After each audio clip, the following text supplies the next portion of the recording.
Canada ఒక కొత్త పాకిస్తాన్లా మారిందా అంటే అవును అని చెప్పి మీడియా చెప్తుంది. ఇది కెనడా మీడియా అలాగే మాట్లాడుతుంది.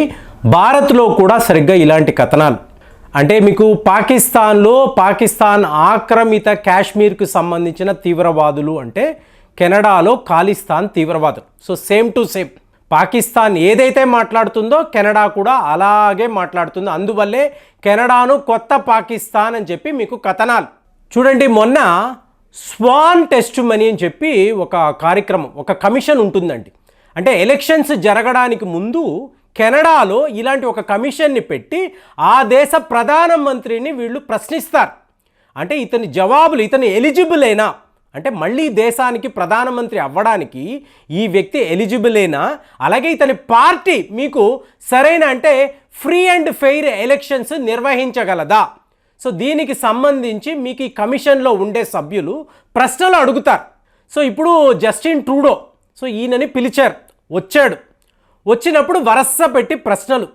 ఇందులో అపోజిషన్ పార్టీ వాళ్ళు కొన్ని అక్యూజేషన్స్ చేశారు. ఇందులో చాలా ముఖ్యమైన విషయం ఏమిటి అంటే గత 2 సార్లు కూడా జస్టిన్ ట్రూడో కెనడా ప్రధానమంత్రిగా ఎన్నిక అయ్యాడు కదా.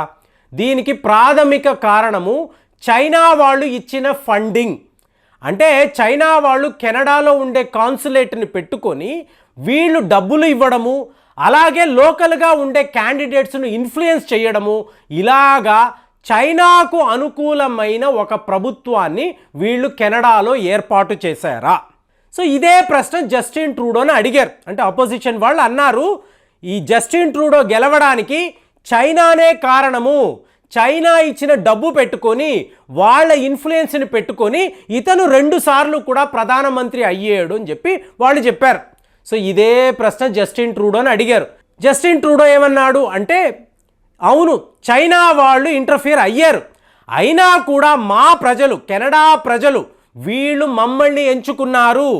చైనా ప్రభావం ఉన్నా కూడా మా కెనడా ప్రజలు ఫ్రీ అండ్ ఫెయిర్ ఎలక్షన్స్లో పాల్గొన్నారు, అలాగ వాళ్ళు నన్ను ప్రధానమంత్రిగా ఎంచుకున్నారని ఒక పచ్చి అబద్ధం. అంటే ఇక్కడ ప్రజలకు ఎన్నికలకు ఎటువంటి సంబంధము లేని ఒక దేశము కెనడా. అంటే పాకిస్తాన్ కూడా అలాంటిదే. మొన్నటికి మొన్న చూసాము, ఎవరైతే గెలిచారో ఆ బ్యాలెట్ పేపర్స్ అంతా కూడా పాకిస్తాన్ ఆర్మీ వాళ్ళు తగలబెట్టేశారు.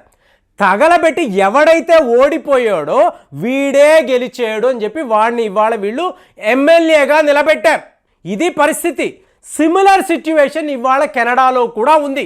పాకిస్తాన్లో ఏదైతే జరుగుతుందో అదే పరిస్థితే మీరు కెనడాలో కూడా చూడవచ్చు. నిజంగా గెలిచారో వాళ్ళు ఓడిపోయారు, ఎవరు చిత్తుగా ఓడిపోయారో వాళ్ళే గెలిచారు అని చెప్పి జస్టిన్ ట్రూడో ఇవాళ చెప్తున్నాడు. ఇక తరువాత ప్రశ్న చూడండి, ప్రభోజిత్ సింగ్ అని అంటారు. సో ఇతను ఒక సిక్కు కమ్యూనిటీకి చెందిన నాయకుడు. ఇతను జస్టిన్ ట్రూడోను అడుగుతున్నాడు, ఖాళిస్తాన్కి మీరు విపరీతంగా సపోర్ట్ చేస్తున్నారు, అంటే వాళ్ళ విషయంలో మీరు చాలా సాఫ్ట్గా ఉన్నారు, అంటే పెద్ద ర్యాలీలండి, మీకు ఎవరైనా గొడవకు దిగితే కొట్టేయడమే, ఎలా పడితే అలా కొట్టడము, ఇదంతా ఎక్కడ కెనడా నడిబొడ్డులో చేయడం. అయినా కూడా జస్టిన్ ట్రూడో చూసి చూడనట్టుగా వాళ్ళని విడిచిపెట్టడం. ఇప్పుడు మీకు పన్నుననండి, నిజార్ అనండి, ఇలాంటి తీవ్రవాదులు ఎలా పడితే అలా కెనడాలో వీళ్ళు లిటరల్గా గ్యాంగ్ వారికి కూడా పాల్పడ్డారు. అయినా కూడా కెనడా ప్రభుత్వము ఎటువంటి యాక్షన్ వీళ్ళ మీద తీసుకోలేదు. సో ఇదే ప్రశ్న మీకు ఈ కమిటీలో ఉన్న వ్యక్తి అడిగాడు, మీరు ఖాళిస్తాన్ తీవ్రవాదుల విషయంలో సాఫ్ట్గా ఉన్నారా అంటే ఒకే మాట అన్నాడు. చూడండి ఎంత దారుణంగా, మా కెనడాలో ఏం జరిగినా దానికి కారణం భారతదేశమే. భారత్ యొక్క ఇంటర్ఫియరెన్స్ ఎంతలాగా ఉంది అంటే మా ఎలక్షన్స్ ఫ్రీ అండ్ ఫెయిర్గా జరిగే అవకాశమే లేదు. నరేంద్ర మోదీ అక్కడ కూర్చొని మా కెనడా ఎలక్షన్స్ను శాసిస్తున్నాడు. ఇది మీకు జస్టిన్ ట్రూడో మాట్లాడే భాష. ఏమన్నాడు అంటే భారతదేశంలో మైనారిటీల పట్ల చాలా పెద్ద లెవెల్లో అరాచకాలు జరుగుతున్నాయి. వాళ్ళని హింసిస్తున్నారు, వాళ్ళని ప్రాసిక్యూట్ చేస్తున్నారు, ఎన్నో రకాలుగా ఇబ్బందులు పెడుతున్నారు. వాళ్ళు మార్గము లేక కెనడాకు వస్తే ఇక్కడ మేము వాళ్ళని ఆదరిస్తున్నాము, మైనారిటీలకు ఫ్రీడమ్ ఆఫ్ ఎక్స్ప్రెషన్ ఇస్తున్నాము, యూ కెన్ స్పీక్ అవుట్ అని చెప్తున్నాము.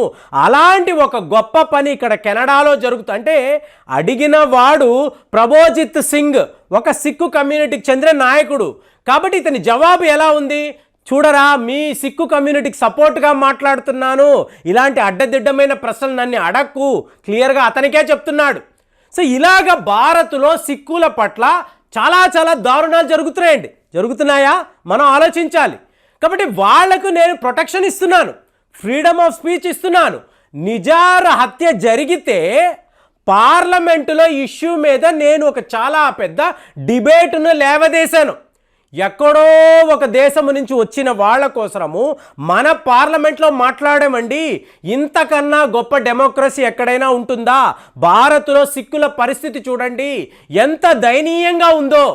అంటే వీడికి ఏదో పంజాబ్ వెళ్ళి అక్కడ 10 రోజులు ఉండి అక్కడ సిక్కు కమ్యూనిటీల విషయంలో వీళ్ళు ఎంత దారుణంగా ప్రవర్తిస్తున్నారని వీడు చూసేసి వచ్చినట్టుగా జస్టిన్ ట్రూడో అక్కడ మాట్లాడడము ఎంత దారుణం అంటే సరిగ్గా పాకిస్తాన్లో మీరు ప్రజలను వెళ్ళి అడగండి, ఏమండి పాకిస్తాన్ బెటరా భారత్ బెటరా అని అడిగితే చంద్రయాన్ విషయంలో చూడండి, చంద్రయాన్ అనేది భారత్ చాలా సక్సెస్ఫుల్గా వీళ్ళు ఆ మిషన్ని చేపట్టారండి. చందమామలో మీకు కరెంటు లేదు, మా పాకిస్తాన్లో కరెంటు లేదు. చందమామలో రోడ్లే లేవు, మా పాకిస్తాన్లో కూడా రోడ్లు లేవు కదా. ఇది పాకిస్తాన్ ప్రజల రెస్పాన్స్. అంటే అక్కడ కష్టాలను వాళ్ళు లిటరల్గా చూస్తున్నారు. ప్రజలు అలా మాట్లాడతారు. కానీ అదే పాకిస్తాన్ ప్రభుత్వాన్ని తీసుకోండి, వాళ్ళ ఆర్మీని తీసుకోండి, మా దేశంలో ఇంత తీవ్రవాద దాడులు జరుగుతున్నాయంటే దీనికి కారణము భారతదేశమే. మీకు ఇండియా యొక్క ప్రైమ్ మినిస్టర్స్ ఆఫీస్ డైరెక్ట్గా ఇంటర్ఫియర్ అయ్యి మా దేశంలో ఉండే దేశభక్తులను వీళ్ళు లేపేస్తున్నారు. అంటే అక్కడ వీళ్ళను తీవ్రవాదులు అనరండి, దేశభక్తులు అంటారు. అంటే పాకిస్తాన్లో ఏం జరిగినా కూడా ఇది భారత్ వల్లే జరుగుతుంది అని వాళ్ళు చెప్తారు. ఇవాళ కెనడాలో వాళ్ళ ప్రధానమంత్రి జస్టిన్ ట్రూడో కూడా ఇదే మాట్లాడుతున్నాడు. కెనడాలో ఏం జరిగినా భారత్ వల్లే, భారత్ యొక్క ఇంటర్ఫియరెన్స్ వల్లే ఇలా జరుగుతుంది. ఆఖరికి మా ఎలక్షన్స్ని కూడా వాళ్ళు ఇన్ఫ్లుయెన్స్ చేస్తున్నారు. మా సిక్కు కమ్యూనిటీ, మా మైనారిటీలు వీళ్లకు ఇవ్వాల్సిన ప్రాధాన్యత మేము ఇస్తూ ఉంటే భారత్ వైపు నుంచి తీవ్ర స్థాయిలో ఇంటర్ఫియరెన్స్ ఉంది అని చెప్పి మాట్లాడుతున్నాడు. అంటే మరి చైనా వాడి ఇంటర్ఫియరెన్స్ ఏంట్రా అని అడిగామనుకోండి, చైనా వాళ్ళు మాకు ఫండింగ్ ఇస్తున్నారు కదా, సో మా ఎలక్షన్స్కి వాళ్ళు సపోర్ట్గా ఉన్నారు కదా. మీరు చూడండి, G20 సమ్మిట్ బాలీలో జరిగింది, ఇండోనేషియా యొక్క రాజధాని బాలి. సో మీకు జస్టిన్ ట్రూడో అలాగే చైనా యొక్క అధ్యక్షుడు జీ జింగ్పింగ్ మాట్లాడుకున్నారు. సో వీళ్ళు పర్సనల్గా మాట్లాడుకున్న విషయాన్ని జస్టిన్ ట్రూడో మీడియాకి లీక్ చేశాడు. వెంటనే జీ జింగ్పింగ్ జస్టిన్ ట్రూడో దగ్గరికి వచ్చి, నేను నీతో చెప్పిన విషయాలంతా మీడియాకు ఎలా వెళ్ళింది, నీకు ఆ మాత్రం జ్ఞానము లేదా, మనము ఇద్దరము ఒక దేశానికి సంబంధించిన నాయకులము, ఇలా ఓపెన్గా మాట్లాడకూడదన్న కనీసమైన ఇంగిత జ్ఞానము నీకు లేదా అని తిడుతూ ఉంటే ఎస్ బాస్ పొరపాటు అయిపోయింది ఇలాగా ఎందుకంటున్నాడు. జీ జింగ్పింగ్ ఇచ్చా కుక్క బిస్కెట్లు వాటిని తీసుకొని ఇతను కెనడా ప్రధానమంత్రిగా ఎన్నికయ్యాడు, 2 సార్లు ఎన్నికయ్యాడు. కాబట్టి జీ జింగ్పింగ్ని అడిగే ధైర్యము జస్టిన్ ట్రూడోకి లేదు.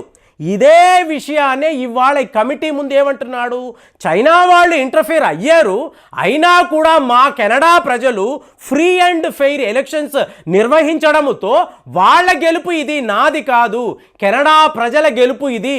నిజంగానే మీరు వెళ్ళి కెనడా ప్రజలను అడగండి, ఏమండి జస్టిన్ ట్రూడో ఎలాంటి నాయకుడు అంటే పరమ చెత్త నాయకుడు అని చెప్పి వాళ్ళు చెప్తారు. ఆల్రెడీ ఓటింగ్స్లో మీరు చూసారంటే కెనడా ప్రజలు ఇతని మీద ఎలాంటి అభిప్రాయము కలిగి ఉన్నారో మనకు తెలుస్తుంది.